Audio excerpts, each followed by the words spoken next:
కేంద్ర కేబినెట్లో తెలుగు రాష్ట్రాల నుంచి 5గురికి అవకాశం దక్కింది. ఏపీలో 2 టీడీపీ ఎంపీలకు మంత్రివర్గంలో చోటిచ్చారు నరేంద్ర మోడీ. కానీ జనసేనకు అవకాశం కల్పించకపోవడంపై కార్యకర్తలు అసంతృప్తిగా ఉన్నారు. ఏపీలో టీడీపీ, బీజేపీ కోసం సీట్లు త్యాగం చేశాం, ఇప్పుడు మంత్రి పదవులు కూడా వదులుకోవాలా అని జనసైనికులు ఆవేదన చెందుతున్నారు. రాబోయే మంత్రివర్గ విస్తరణలో జనసేనకు అవకాశం ఉంటుందని చెబుతున్నా ఇప్పుడు టీడీపీ 2, బీజేపీ 1 ఇచ్చారు. జనసేనకు కూడా ఇస్తే లెక్క సరిపోయేది.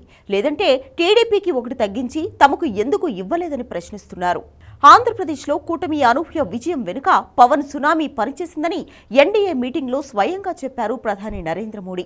పవన్ కు ఎప్పుడూ ప్రయారిటీ ఇస్తుండే మోడీ జనసేనకు మాత్రం కేబినెట్లో అవకాశం ఇవ్వలేదు.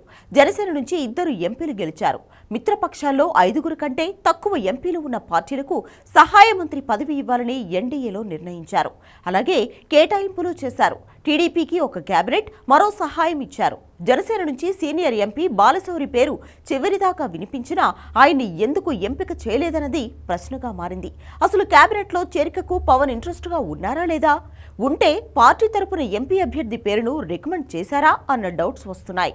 తర్వాత చేపట్టే కేంద్ర మంత్రివర్గ విస్తరణ వరకు వెయిట్ చేయాలని చంద్రబాబు ద్వారా పవన్ను ఒప్పించినట్లు కొందరు చెబుతున్నారు. ఏపీలో కూటమి అధికారంలోకి రావడానికి పవన్ కళ్యాణ్ కారణమని తెలిసినా తమకు ప్రియారిటీ ఇవ్వకపోవడంపై జనసైనికులు మండిపడుతున్నారు. పైగా జనసేన నుంచి గెలిచిన 2 ఎంపీలు కాపులే కావడంతో కాపులకు అవకాశం ఎందుకు ఇవ్వలేదన్న కోణంలోనూ డిస్కషన్ జరుగుతోంది.